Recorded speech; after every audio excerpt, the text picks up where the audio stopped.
Orthog sits above the orc camp, looking down upon his followers. More orcs, goblins, and trolls pour into the camp. Wogosh, the same troll warrior that was seen during the battle between elves, dwarves, and the Witch King at Gundabad all those years ago, is among them to join the battle. Orthog grins as his forces grow.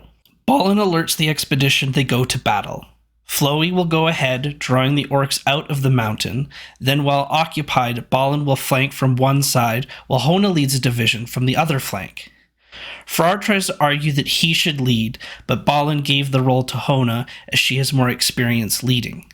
Frar was upset, but eventually accepted the decision. Floey blows a dwarf horn. Orthog, confused by the noise, looks down the hill and sees Floey step outside of a forest. Floey blows into the horn a second time. A loud rumble echoes through the air and off the mountain. Orthog sees that Floey is aged and calls out to taunt him. Floey doesn't respond. He removes his axe and shield and continues to move forward. Orthog addresses his archers and orders them to fire. The archers let loose a flurry of arrows. Floey drops to the ground and covers himself with his shield. The arrows deflect off his shield with ease. He stands and continues walking towards the orc line. Another flurry of arrows are sent out. Floey drops to the ground and deflects the arrows again. This infuriates Orthog. Orthog calls upon Wogosh. Wogosh roars in response and charges towards Floey.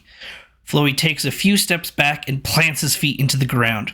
He brings up his axe to his face and he whispers to it. Floey's axe begins to glow a strange blue color. Wogosh takes a swing at Floey. Floey matches his swing. Floey's axe cuts Wogosh's sword clean in half. Wogosh takes his second sword and swings it down upon Floey's head. Floey raises his shield and stops the blade. The two of them do not move from their position. Wogosh pushes down on Floey's shield, and Floey pushes back with a surprising amount of strength. Wogosh lets out a growl, and he winds up and kicks Floey away from him. Floey is sent flying backwards. Wogosh strides towards Floey. Floey gets up from the ground, and a legion of dwarves emerge from hiding and stand with Floey. Wogosh stops and steps back a bit. He lets out a roar in defiance. Orthog now sees the dwarf army. Orthog lets out a roar and commands the orcs to attack the dwarves. The orc army charges towards the dwarf line. As the orcs draw closer, Balin and a legion of dwarves appear on one flank, and Hona and another legion appear on the other. Hona and her forces join the charge. The orcs panic. They were not prepared for this battle. Many orcs are slain with great ease. Orthog finds Wogosh and climbs onto his back and orders him to leave this place. They will return with a greater army and slaughter them then. Wogosh turns and begins to push his way through the crowd, trying to escape. Floey appears in front of them. Orthog takes a shot at Floey with his bow, but Floey deflects it easily with his shield. Orthog orders Wogosh to remove the shield from Floey. Wogosh raises his arm above his head in an attempt to shatter either Floey's shield or at least his arms. Floey whispers to his shield, and the shield begins to glow blue just like the axe did. Orthog sees this and tries to stop Wogosh from swinging. He is too late. Wogosh swings with all of his might, and when the sword hits the shield, the sword shatters.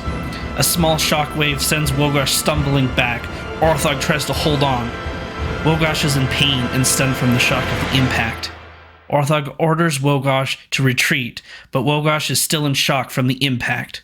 Floey takes this time to attack Wogosh, and with two swift cuts, Floey's axe cuts through the armor and skin. Wogosh falls forward, throwing Orthog from his back.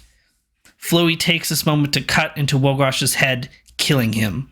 Dwarves have surrounded the fallen Orthog. The dwarves begin to charge Orthog, but he is too quick for them. Strategically cutting in between the plates of armor, he manages to drop most of the dwarves to the ground, killing some, wounding others. Floey charges in an attempt to kill Orthog. Orthog is quick, much quicker than Floey. He expertly dodges any attack that Floey throws at him. Orthog sees an opening in Floey's defenses and manages to kick Floey's shield from his hand. Another quick movement and his other arm is slashed through his armor by one of Orthog's poisoned blades. This causes Floey to drop his axe. Orthog takes this time to find another hole in Floey's armor and stabs into him, sending poison into his veins. Floey falls to the ground. He looks up and sees his shield not far from him. If he can only reach it, maybe he can fight off one of the goblins until one of his dwarf brethren can come to his aid. He begins to drag himself over. Orthog sees this struggle. He walks over to the shield while notching 2 arrows in his bow. Just as Flowey is about to reach his shield, Orthog kicks it away. Flowey looks up at the goblin, who is grinning down at him. Orthog pulls back his bowstring. Orthog looses both arrows into Flowey. Orthog turns and runs off to the north, towards Gundabad. The rest of the orcs are dealt with. Balin drives his weapon into the heart of an orc. It's the last one around him. He looks around and sees the other orcs being driven away. He smiles at their victory. Suddenly, a cry is heard from across the field. It's Ori! Balin and Owen run over to where Ori's voice is coming from. They see Ori holding a body. Ori has found Flowey. Owen grabs his medical pouch. The dwarves remove Flowey's armor. His wounds are black. His veins are thick with poison. He is too far gone. Owen recognizes this and says there's not much he can do. A silence falls over the group. Tears are shed. Flowey coughs up black tar that fills his body. He looks up at his friends. Weep not. For today we made history. We have taken back our home. We have restored glory to all of Durin's folk. Flowey looks directly at Ori and reminds him of his task that was given to him. Record their return to greatness. Record it all. Flowey sinks down into the ground and fades away. The dwarves carry Flowey on a stretcher to his resting place. They have dug a hole for his burial. They gently lower his body down, his axe and shield buried with him. Those who are present are silent. They have lost a friend and a mentor. Balin looks towards the mountain and the entrance into Moria. He gathers the dwarves. Today they enter their new home and amidst this sadness. The dwarf company enters through the door leading into Moria. The dwarves wander in, staring up and around in awe. Many of them never believed they would see inside the halls. They walk around on narrow roads alongside deep chasms. Loney looks over the edge. Nolly pulls him back to keep him from falling. The company is called to a halt. The company is halted at the bridge of Khazad-Dum, a long, incredibly narrow bridge made of stone. The company would have to move across one by one.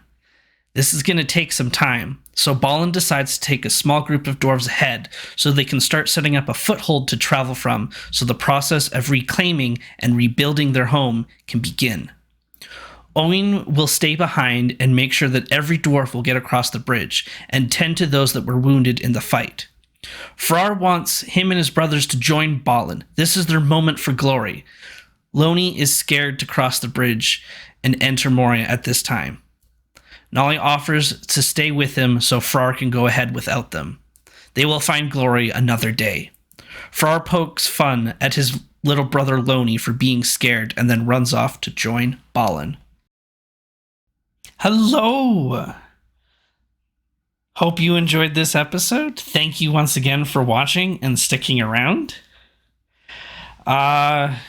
So let's talk about episode 5. I think we're about halfway now. I think we're officially like halfway through the story. We got another little bit of a sad one. But this one's exciting, at least it was for me, because this is almost kind of the first reference that Tolkien makes about Balin's expedition to Moria. In the Fellowship of the Ring book, when Gandalf finds the book and begins reading passages from it, the very first passage he can read is about Flowey. Flowey fought the great warrior and died there. There's little bits of gaps in the actual reading. Like it's like Flowey fought the great warrior, and it's like ... And then Floey fought and died there. ... So that was kind of exciting for me to write, because now I can finally kind of bring Tolkien's story, so to speak, to life again. So I had to, and that was both exciting, but also the struggle with writing this section. I said, okay, Floey has to die here, and he has to fight a great warrior.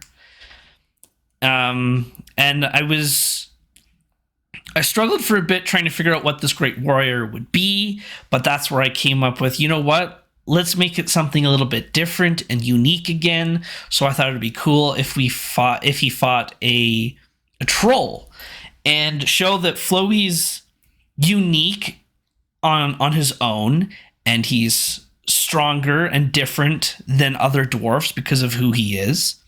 So I think it would be fun to fight a dwarf, or fun for him to fight a troll. And so he fought the great warrior, the troll.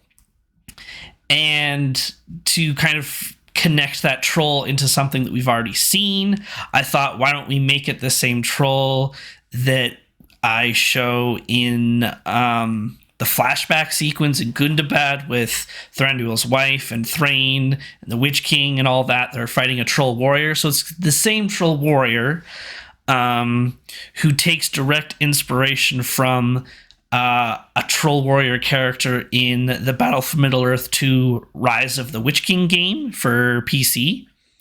Very similar inspiration, just a big troll warrior that wields swords. So I filled the great warrior part, and then I had to come up with the fought and died there part. So I had Orthog kill Floey here, because Floey has to die here, as mentioned by Tolkien. Floey does not go past this point. So I had to come up with his death. I wanted to show that he was strong, but I couldn't get rid of the villain of Orthog as a whole together, because that's just, then that kind of ruins Orthog's story and the impact that he could have. So Floey is able to take out the troll, but Orthog is able to overcome Floey, and thus that leads to Floey's death. So yeah, it was fun writing that, and I enjoyed kind of taking this whole story has been kind of like a puzzle where Tolkien has a couple of pieces in place already. We know what the first half, or like the first bit of the puzzle looks like. We know what the last bit of the puzzle looks like. And then there's a couple of pieces in the middle. I now have to put the rest of the pieces in so that we have a full picture. So this was a part where I could slowly try to put more pieces in so that the full picture is complete, so that it matches what the beginning and the end. But yeah, it was good, and it was fun. And then this is where I wanted to share another aspect of the dwarves that we haven't necessarily seen, but is kind of referenced, but also connects back to things that I've established early. I wanted Floey to be unique. I wanted him to stand out above the dwarves, so that he's more important. And I wanted him to kind of fill the role of Gandalf, in that he's the mentor to Ori, he's a friend and well known by everybody trusts him, and he has a little bit of unique magic, so to speak, with him. Dwarves don't have magic, so to speak, but they do use words as magic, I guess, right? So that's why the doors of Durin, speak, friend, and enter. You use words, and the doors just magically open. That's dwarf magic. So I wanted to utilize that in a more unique way that may or may not have happened, but it was just my own little interpretation, my own little fun, and that it emphasizes the importance of Floey and how the death of Floey will change and impact the rest of Balin's expedition forever. So that's where I introduced him speaking to his axe and his shield. So what he's actually saying or whispering to them is axe of my ancestors, give me strength, and then shield of my ancestors, protect me. And so by doing so, the sword, the axe, and the shield will glow blue, much like how runes glow on the doors whenever dwarves speak to them. And this was again to show how Flowey has like mastered the ways of word magic, so to speak, so that this is showing also if he spoke to the stone and the doors, he would have been able to seal the Balrog in. Like so I was trying to show that as well, and further emphasis on Flowey is the key to sealing the Balrog, because no other dwarf can do what Flowey can do. So with Flowey gone, their solution to the Balrog now kind of dies with him. And that's kind of what the next episode is going to be about. Or maybe not the next one, but the one after that, because there's the next one will be another kind of shorter-esque episode where we just do like a montage type thing of like rebuilding things. In terms of this narration, the actual show will obviously have more character development and all that kind of stuff, but it'll really just be like a montage of they built this area and this area, and then they come to, okay, now we have to deal with the Balrog, but how do we do that now that Flowey's dead? So that's kind of like the next big problem that the dwarves have to overcome, and that we kind of delve into with the Balrog. And it's the idea of it is showing that it was always a mistake to come to Moria without a plan. So Balin had a plan, and now that plan is gone. So this should be a sign of leaving and maybe coming back later with a different plan. But because that plan to deal with the Balrog no longer exists, they kind of have to improvise, and ultimately, of course, it's going to lead to the downfall. So that was the importance of Flowey. Flowey was like the solution to all of their problems, and with Flowey gone, every obstacle that appears from here on out, they will not necessarily be able to overcome because of Flowey. Which I think from a storytelling perspective is fun and exciting. But yeah, enough of my rambling about this episode. Once again, I hope you enjoyed it. Leave a comment. Tell me what you liked. Tell me what you didn't like. The TikTok and YouTube algorithm really loves comments, so the more that people comment, the more that this video is seen by more people, and the more people that see this video and the story as a whole, the better. Because I want to share the story with everyone. Once again, thank you for the support. As always, it is appreciated greatly, and I'm thankful that everyone is enjoying it, and I'm thankful that you're sticking around and continuing to watch more and more as people continue watching these. So at the very least, it's telling me that you're all enjoying it. So thank you very much, and until next time, I will see you in the next video. Bye-bye.